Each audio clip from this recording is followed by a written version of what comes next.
लगभग 28 साल पुरानी बात है। एक बेटा अपने पिता से जाकर कहता है कि घर का कारोबार मुझे कुछ समझ नहीं आ रहा है, इसलिए आप मुझे जमीन का बंटवारा कर दीजिए ताकि मैं अलग से बिजनेस कर पाऊं।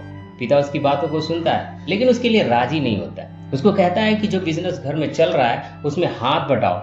बेटा काफी रिक्वेस्ट करता है लेकिन पिता उसकी बातों के लिए राजी नहीं होता है। समय बीतता जाता है। कुछ समय बाद उसका बड़ा भाई पिता के साथ होकर बिजनेस में हाथ बटाने लगता है और इसी बात को देखते हुए घर में कलह पैदा होती है। कलह कुछ इस तरह पैदा होती है कि एक नहीं बल्कि पांच कत्ल हो जाते हैं। अब 28 साल बाद एक बार फिर से इतिहास अपने आप को दोहराता है और एक दिन एक के बाद एक 5 कत्ल हो जाते हैं। आज की इस कहानी के माध्यम से यही जानने और समझने की कोशिश करते हैं कि आखिरकार वो 5 कत्ल किसने और क्यों किए। नमस्कार दोस्तों, दिल से स्वागत है आपका फिर से एक नई और सच्ची क्राइम स्टोरी में।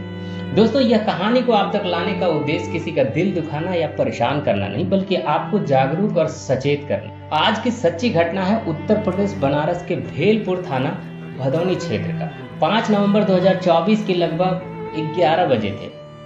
एक 5 मंजिला आलीशान बिल्डिंग में, जिसमें लगभग 40 से ज्यादा किराएदार रहते हैं। इसी बिल्डिंग के नीचे वाले फ्लोर में एक नौकरानी हर रोज की तरह आज भी काम करने आती है, जिसका नाम रीता देवी होता है।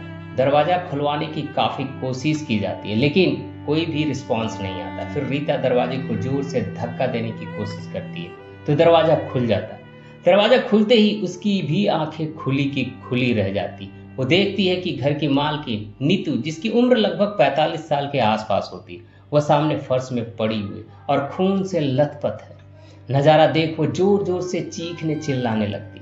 आवाजें सुन बिल्डिंग के सभी किराएदार इकट्ठा हो जाते और देखते हैं तो वाकई में वहां का दृश्य जो है काफी भयावह था। घर में 3 और बच्चे होते हैं। सबसे बड़ा बेटा, जिसका उम्र लगभग 24 साल के आसपास होता है, नाम उसका नामेंद्र उर्फ नमन होता है। एक कमरे के अंदर फर्श पर उसकी भी लाश पड़ी हुई थी। साथ ही साथ एक बेटी, उसकी उम्र 17 साल की होती है, नाम गौरांगी होता है। और छोटा बेटा सुवेंद्र, जिसकी उम्र 15 साल की है, वह भी बाथरूम के पास मृत पड़ा होता है। किराएदार और आसपास के लोग इस घटना की जानकारी पुलिस को देते हैं। मौके पर पुलिस फोर्स पहुंचती है, फॉरेंसिक टीम आती है, डॉग स्क्वाड आता है। अब जानकारी जुटाने की कोशिश की जाती है तो जो घर का मुखिया है, जिसका नाम राजेंद्र गुप्ता होता है, उम्र लगभग 55 साल के आसपास होती है, उसके बारे में पूछा जाता है कि वो कहाँ है। आसपास के लोग कहते हैं पति पत्नी में विवाद रहता है, हो सकता है कि राजेंद्र गुप्ता ने ही इसकी हत्या की। बस इतना सुनते ही पुलिस एक्टिव हो जाती है और उसको ढूंढना शुरू कर देती। जहां जहां तक पुलिस की पहुंच हो सकती थी, पुलिस पूरी कोशिश करती है। पुलिस कोशिश कर ही रही थी, इसी दरमियान पुलिस ने उसका नंबर सर्विलांस पर लगाया हुआ था। तो उसकी आखिरी लोकेशन भदौनी से लगभग 15 किलोमीटर दूर रामपुर एक निर्माणाधीन मकान के पास पाई जाती है। पुलिस मौके पर पहुंचती है लगभग 2 बजे के आसपास उसी दिन और देखा कि वो चारपाई पर मच्छरदानी के अंदर अर्धनग्न अवस्था में पड़ा हुआ था। और जैसे ही मच्छरदानी हटाई जाती है तो पता चलता है कि उसे भी गोली मारकर हत्या कर दी गई। एक नहीं बल्कि 2 गोली मारी गई, एक सीने में और दूसरी कनपटी। अब पुलिस के साथ साथ पूरे शहर सोचने पर मजबूर हो जाता है कि आखिरकार पहले जिस पर शक किया जा रहा था उसकी भी हत्या कर दी गई है। एक नहीं, 2 नहीं बल्कि 5 कत्ल हो जाते हैं। 2 बेटे, एक बेटी, पति और पत्नी। इन 5 कत्ल के पीछे कौन है? पुलिस इस घटनाक्रम के बारे में जानने की कोशिश कर रही थी और जब आसपास के लोगों से पूछा जाता है तो कहते हैं कि पन्ना साहब इस इलाके में रहते थे। वो रिक्शे का कारोबार करते थे, रिक्शे किराए पर दिया करते थे। लगभग 200 से ज्यादा रिक्शे उनके पास थे। उनका एक बेटा, जिसका नाम लक्ष्मी नारायण होता है। लक्ष्मी नारायण ने अपने पिता की जिम्मेदारी संभाली। वक्त के साथ साथ पिता की मृत्यु हो जाती। अब लक्ष्मी नारायण, उनके 3 बेटे होते हैं। एक बेटे का नाम राजा, दूसरे का राजेंद्र गुप्ता और तीसरा कृष्णा होता है। 3 भाइयों में सबसे बड़ा भाई राजा, जो कि मानसिक रूप से बीमार था। बिजनेस अच्छी खासी चल रही थी, बच्चे बड़े हो जाते हैं। तो राजेंद्र गुप्ता एक दिन अपने पिता से कहता है कि पिताजी, आप जो कारोबार करते हैं रिक्शे वाला, ये हमारी समझ से परे है। आप जमीन का बंटवारा कर दीजिए, मैं अलग रहना चाहता हूँ। जब ये बिजनेस, व्यापार और जमीन की बंटवारा की बात सुनते ही पिता साफ साफ मना कर देता है कि जब तक मैं जिंदा हूं तब तक बंटवारा नहीं हो सकता, इसलिए तुम इसी काम में हाथ बटाना चाहते हो तो बटाओ, बाकी जो कुछ करना चाहते हो अलग से कर सकते हो। लक्ष्मी नारायण के इस फैसले में कृष्णा साथ देता है। राजेंद्र गुप्ता अलग पड़ जाता है। पिता के मना करने पर राजेंद्र को बहुत ज्यादा गुस्सा आता है।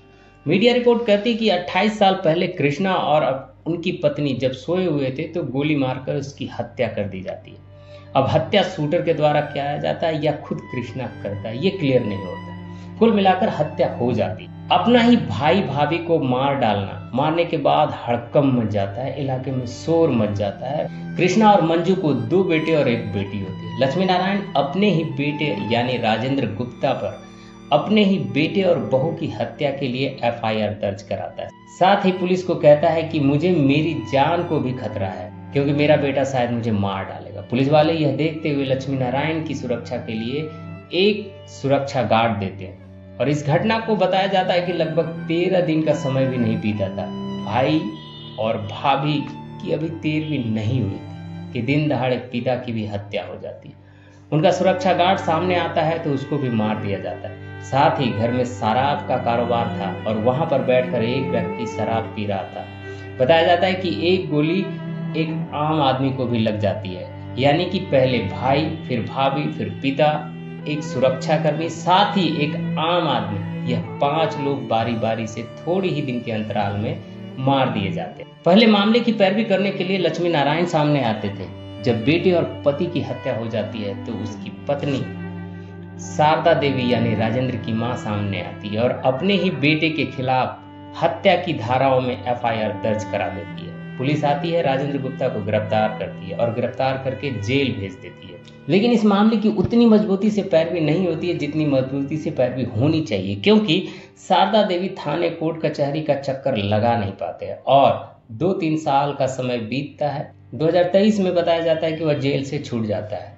इसमें एक दूसरा पहलू भी है कि वह अपनी माँ को कुछ इस तरह से पाठ पढ़ाता है या रिक्वेस्ट करता है या मना लेता है और वो जेल से छूटकर बाहर आ जाता है। तो इसी बीच में यानी साल 1995 में उसने शादी की कलकत्ता की रहने वाली लड़की से और उसके साथ उसको 2 बेटियां भी पैदा होती हैं। लेकिन पति के इस कुकृत्य को देखकर वो परेशान काफी रहती और परेशान होकर वो मायके चली गई और सदा के लिए वो वहीं रहने लगी। 2003 में जब राजेंद्र गुप्ता जेल से छूटकर आता है तो अपने ही घर के ठीक सामने एक लड़की जो कि ब्राह्मण परिवार की थी, जिसका नाम नीतू था, उससे प्यार हो जाता है। दोनों आपस में प्यार कर बैठते हैं, दोनों शादी कर लेते हैं और ये दोनों अलग अलग धर्म के थे। यह बात जब नीतू के परिवार वालों को पता चलता है तो नीतू का परिवार इस इलाके को छोड़कर हमेशा हमेशा के लिए यहाँ से चले जाते हैं। नीतू से शादी करने के बाद उसको 3 बच्चे होते हैं। इसमें एक लड़की और 2 लड़के होते हैं और वक्त का पहिया ऐसे ही आगे बढ़ने लगता है। उसका भाई कृष्णा और भाभी मंजू, जिसकी मृत्यु हो चुकी थी, उनको भी 3 बच्चे होते हैं। एक बच्चे का नाम जुगनू और प्रशांत, दूसरे का विक्की और तीसरा का नाम डॉली, यानी कि 2 बेटे और 1 बेटी होती है। इनकी परवरिश का जिम्मेदारी शारदा देवी के पास आ जाती है। शारदा देवी उनकी परवरिश करती है, लेकिन कुछ वक्त बीतने के बाद दोनों जो लड़के बेंगलोर चले जाते हैं और डॉली की शादी करा दी जाती है। राजेंद्र गुप्ता का कारोबार लगातार बढ़ता चला जा रहा था। वो नई नई बिल्डिंगें बनाता था और रेंट पर लगाता था। बताया जाता है कि किराए से और साथ ही शराब के कारोबार से अच्छी खासी आमदनी हो रही थी। पैसे की उसके पास कोई कमी नहीं थी। वह समाज सेवा भी करता था और किसी राजनीतिक पार्टी से जुड़ा हुआ भी था। लेकिन 5 नवंबर 2024 को जिस तरह से अचानक ही एक के बाद एक 5 हत्याएं हो जाती है, उन हत्याओं से पूरे इलाके में सनसनी फैल जाती है और जब मीडिया सामने आती है तो लोगों को याद आता है कि 28 साल पहले भी 5 लोगों की हत्याकांड को अंजाम दिया गया था। याद आता है कि कृष्णा और उसकी पत्नी मंजू के भी 2 बच्चे हैं। हालांकि बेटी की शादी दिल्ली में हो जाती है और बेटे बेंगलोर में रहते हैं। वो ज्यादातर वहीं रहते थे, लेकिन दीपावली पर वह लड़का दिखाई देता है तो पुलिस उसे भी गिरफ्तार करती है। साथ ही साथ अन्य 5 लोगों को गिरफ्तार किया जाता है और यह बताया जाता है कि 28 साल पहले जो हत्याकांड हुआ था, उस हत्याकांड से इस हत्याकांड को जोड़कर देखा जाए। हालांकि पुलिस अभी किसी ठोस नतीजे पर नहीं पहुंची है, लेकिन गोपनीय सूत्रों के माध्यम से यह पता चल पाया।